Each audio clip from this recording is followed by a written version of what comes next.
Good evening class 11। आज हम बात करेंगे empirical formula and molecular formula से रिलेटेड टॉपिक की, है ना। ऑलरेडी मूल कॉन्सेप्ट आपने कर लिया है, टेस्ट दिया आपने।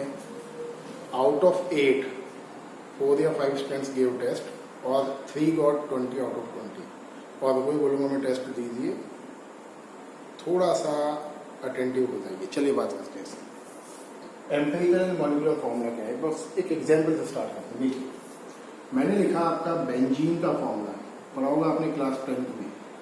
बेंजीन का फॉर्मूला होता है C6H6, सही है। अगर हम इसको 6 और 6 को कट कर दें, n मतलब 6 है, तो क्या बन जाएगा C1H। Got it.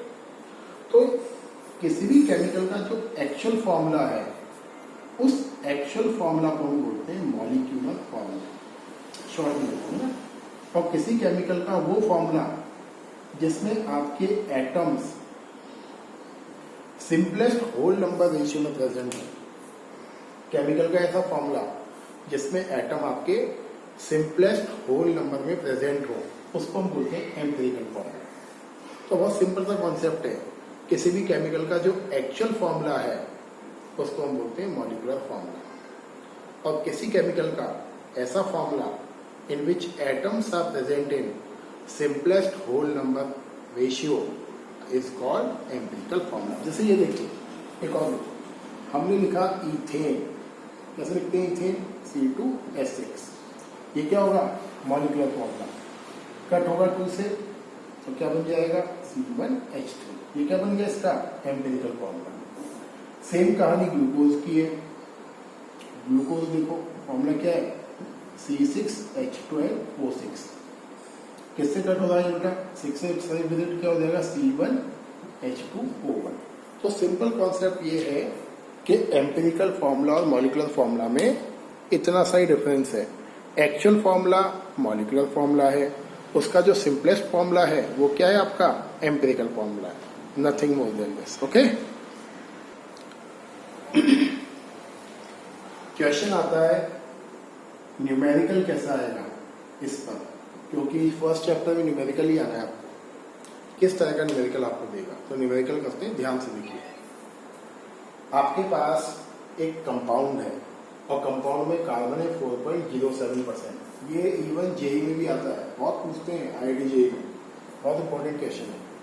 आपके पास कार्बन है 4.07%, हाइड्रोजन है 24.27% और क्लोरीन है 71.65%। मतलब आपके पास एक कंपाउंड है जिसमें ये एलिमेंट्स इस परसेंटेज के फॉर्म में प्रेजेंट है, सही है। आपको कंपाउंड नहीं बताया उसने बोला आपके पास एक कंपाउंड है, इसमें ये कंपाउंड आपके इस परसेंटेज में प्रेजेंट है। बताइए उस कंपाउंड का एम्पिरिकल फॉर्मूला क्या है, बताइए उस कंपाउंड का मॉलिक्यूलर फॉर्मूला क्या है, सही है। ये हमें बताना है, मतलब एम्पिरिकल फॉर्मूला बताना है और उसका मॉलिक्यूलर फॉर्मूला बताना है। देखिए, इस टेबल फॉर्म में आपको करना है, और कैसे करना है समझ लो। आपको सबसे पहले क्या लिखना है, फर्स्ट कॉलम में परसेंटेज ऑफ एलिमेंट जो आपको मेंशन है। तो मैं लिखता हूँ, देखो, carbon equal 4.07, hydrogen equal 24.27, chlorine equal 71.65%, सही है। मैंने क्या करा, इसको ग्राम में ले लिया बेटा, मैंने सपोज कर लिया, सपोज करा मैंने किसको, ग्राम में, सपोज इन ग्राम, ये इतना ले लिया मैंने, है ना। मैंने क्या मान लिया, ओवरऑल परसेंटेज को 100 ग्राम सपोज करा और मैंने इसको ले लिया ग्राम में। अब आपको किस में डिवाइड चेंज करना है, मोल में।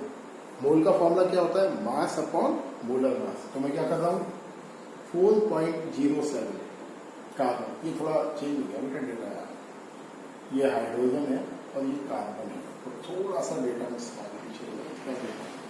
H और ये C। तो divide by molar mass, hydrogen का 1 होता है, कार्बन का 24.27 डिवाइड बाय 12 और क्लोरीन का 71.65 डिवाइड बाय वो लिखा हुआ है 35.5। अगर आप ये सॉल्व करोगे तो आपको वैल्यू मिलेगी 4.07। ये सॉल्व करोगे आपको वैल्यू मिलेगी अप्रॉक्स 2.13, अप्रॉक्स वैल्यू लेगा। ये सॉल्व करोगे आपको वैल्यू मिलेगी अप्रॉक्स 2, अप्रोक्सीमेशन मिलेगा बेटा, है ना। अब देखिए आपको क्या करना है, इसमें जो सबसे छोटी वैल्यू है उस सबसे छोटी वैल्यू से आपको सबको डिवीजन लगाना है। अब जो सबसे छोटी वैल्यू कौन सी है, देखो यहाँ सबसे छोटी वैल्यू है 2, तो 2 का डिवीजन सब में लगाना है। क्यों लगाना है, सिंपलेस्ट रेशियो फाइंड आउट करने के लिए। तो 2 से कट करना है सबको, तो क्या हो जाएगा 4.07 डिवाइड बाई 2, 2.13 डिवाइड बाई 2 और 2 डिवाइड बाई 2। तो अब क्या आ जाएगा, ये अप्रोक्सीमेटली 2.04 अप्रोक्सीमेशन मिलेगा बेटा, अप्रोक्सीमेटली 1.06 अप्रोक्स, ये तो इक्वल आएगा, ये इक्वल 1। अब देखो 2.04 एटम आए किसके, हाइड्रोजन के, तो आप क्या लिख दोगे, हाइड्रोजन के एटम 2 है। अब 2.04 तो होगा नहीं एटम, एटम कितने बोलोगे 2, कार्बन के कितने एटम आए 1, और हाइड्रोजन का एटम कितना आया, क्लोरीन का एटम कितना आया, क्लोरीन का एटम भी आया 1। तो इस तरीके से करना है आपको। परसेंटेज लिखा आपने, परसेंटेज में डिवीजन लगाया मोलर मास का, क्यों लगाया, because mass upon molar mass क्या होता है, मोल। तो एक्चुअल में क्यों लगा के डिवाइड हम, ताकि मोल पता लग जाए आपको फॉर्मूला में। और मोल को क्या करना है, सबसे छोटी वैल्यू से डिवाइड करना है। तो यहाँ सबसे छोटी वैल्यू कौन सी है, ये, तो 2 से डिवाइड कर दिया सबको हमने, तो क्या मिला आपको 2.04, 1.06 और 1। 2.04 एटम तो होता नहीं है, तो राउंड फिगर में क्या लोगे 2, 1.06 को क्या लोगे 1 और 1 का 1। तो आप क्या लिख लोगे, there for empirical formula H2C1Cl1, ये आपका बना एम्पिरिकल फॉर्मूला, सही है। अब बात करते हैं मॉलिक्यूलर फॉर्मूला कैसे निकालेंगे। तो यहां देखो बेटा, मॉलिक्यूलर फॉर्मूला आपने शुरू में पढ़ा था, क्या पढ़ा था, मॉलिक्यूलर फॉर्मूला इक्वल, एक रिलेशन होता है n इंटू एम्पिरिकल फॉर्मूला। भाई n से डिवाइड करा था ना आपने, हाँ मॉलिक्यूलर फॉर्मूला लिखा था आपने, n से डिवाइड करा और कटने के बाद क्या बना था, एम्पिरिकल फॉर्मूला। तो अगर हम एम्पिरिकल फॉर्मूला को दोबारा n से मल्टीप्लाई कर दें तो क्या बन जाएगा, मॉलिक्यूलर फॉर्मूला। तो आप क्या लिखोगे, n इंटू एम्पिरिकल फॉर्मूला क्या है, H2C1Cl1, सही है। अब क्वेश्चन आता है n कैसे निकालें, भाई n भी तो निकालना है आपको, n आपको कैलकुलेट करना है। तो मैं थोड़ा सा बोर्ड साफ कर रहा हूं ऊपर से, n को कैलकुलेट करने से, ये हटा रहा हूं बेटा ऐसे, है ना। देखिए देखिए यहां आपको n कैलकुलेट करना है, तो यहां कर देता हूं मैं थोड़ा सा, ये n। अब n कैलकुलेट कैसे करेंगे, देखिए हम क्या लिख सकते हैं, molecular mass equal n into empirical mass. Molecular mass क्या होता है, n इंटू एम्पिरिकल मास। क्यों, क्योंकि आपके जो एम्पिरिकल मास है उसको n से मल्टीप्लाई कर दोगे तो मॉलिक्यूलर मास निकल आएगा।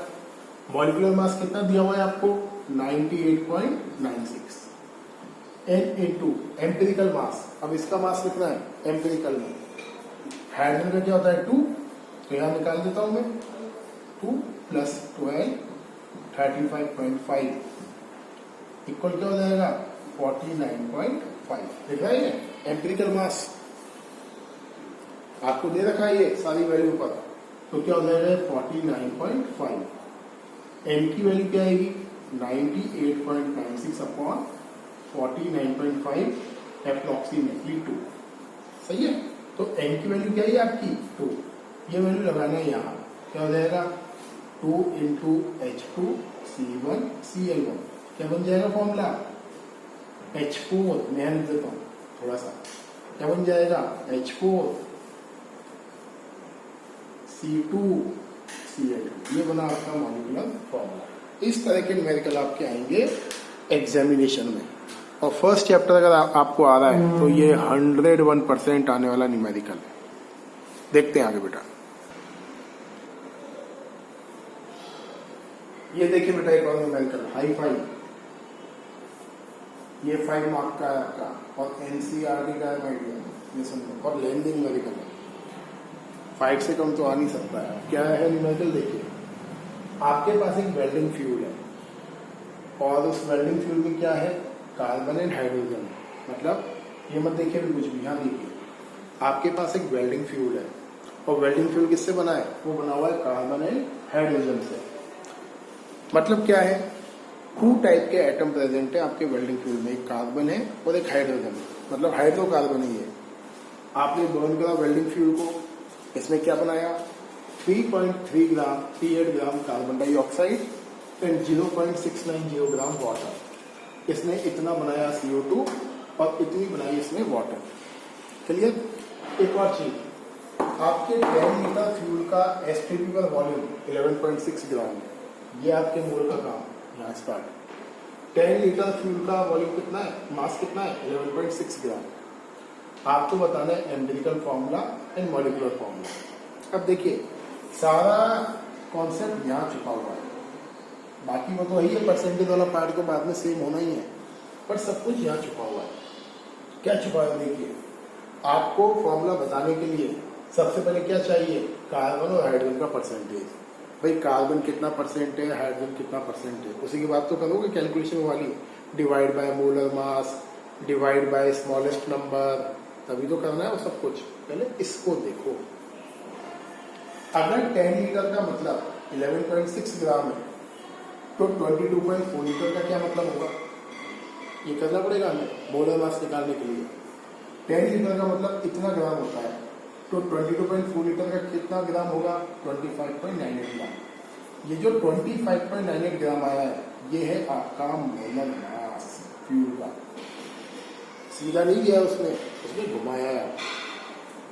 सेम क्वेश्चन एनसीईआरटी का आपके आईआईटी एडवांस में आया हुआ है। क्यों आया एडवांस में? इसकी वजह से आया।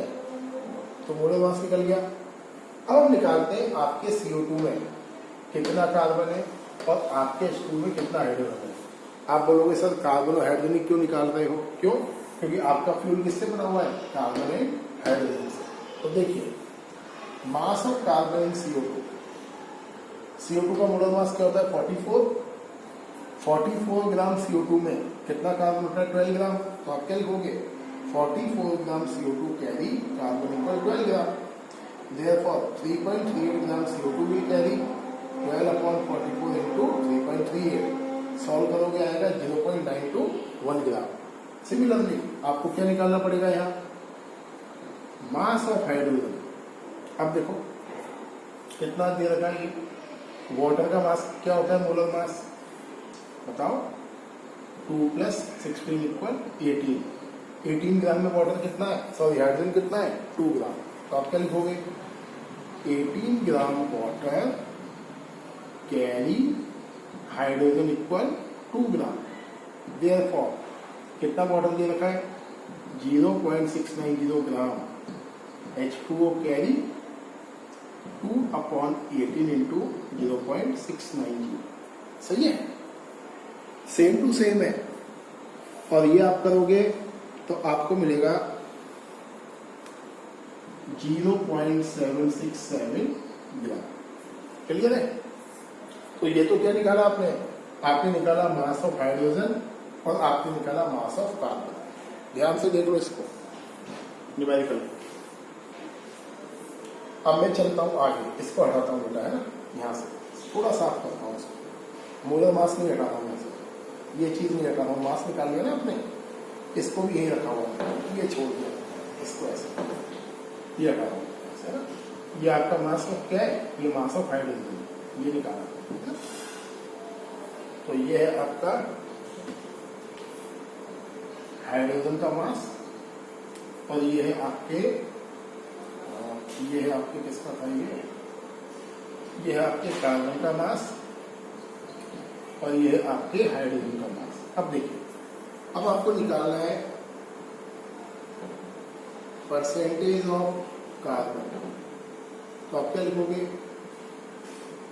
Mass of carbon upon mass of carbon plus hydrogen, total mass लोगे।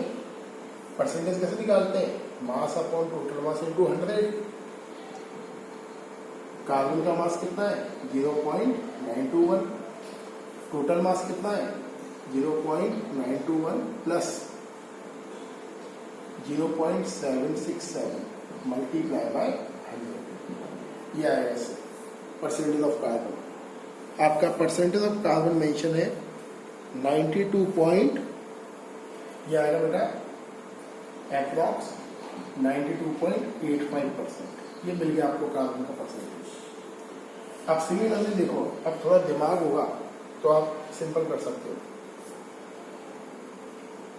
परसेंटेज ऑफ हाइड्रोजन चाहो तो ऐसे कर लो, या सिंपल तरीका क्या है, क्या हो जाएगा 100 माइनस 92.85, डायरेक्ट क्या बन जाएगा आपका 7.15%। अब बाकी वही कहानी शुरू करनी है आपको जो मैंने बताई आपको, सही है।